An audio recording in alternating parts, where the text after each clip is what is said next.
My name's Chloe, Takeaway Cancer, and I'm joined today by the fabulous Nicky. Hiya! Who is here to learn how to make vanilla cupcakes.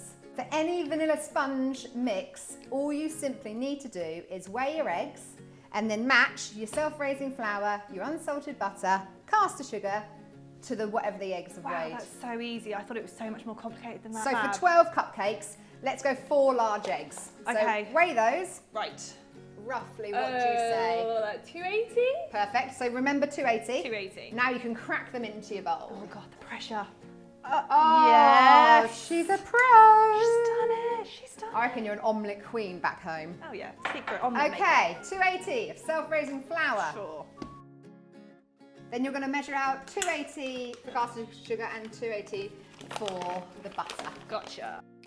Tell us a little bit about yourself while you're measuring out. Okay, cool. So I was diagnosed with secondary breast cancer back in April 2018. Okay. It seems like a mile ago now, but I was actually going through a round of IVF with my husband, Okay. and we found it all just kicked off from there really. So I had every single sign and symptom of breast cancer you can imagine. Oh.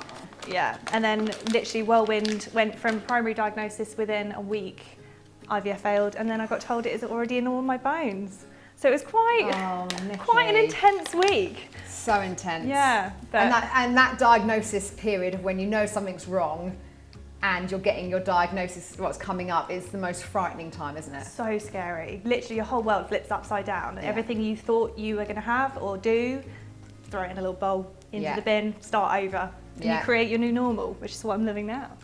So at the moment, COVID is massively affecting everybody, but most of all charities, including Macmillan. 100%. When I was diagnosed, my Macmillan nurse was invaluable. Yeah. She literally took over everything. In that moment where like you go into this kind of black hole and you need that person to pick you out of it and say, you're going to be okay, and I'm gonna guide you through it. Yeah. And you know, without her, I think the whole start of my journey would have been very, very different. So much scarier. So the fact that, you know, things are on pause at the moment, I'm feeling for those people that are being newly diagnosed. Yeah, which is why coffee mornings are so important. So important. And they can happen in so many different ways. So you're thinking about doing your very first one, aren't you? I am. So how's it going to work this year with COVID? So we've obviously got the garden space if the weather's okay, but you can be doing it on your doorstep. You can be doing it in smaller groups in your house as long as you're abiding by the guidelines.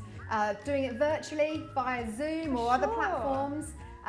So yeah, there's so many different ways of doing it. So it's more important than ever that everybody gets involved. Yeah. Okay, vanilla essence. Okay, and just a drop. How's that? That's nice.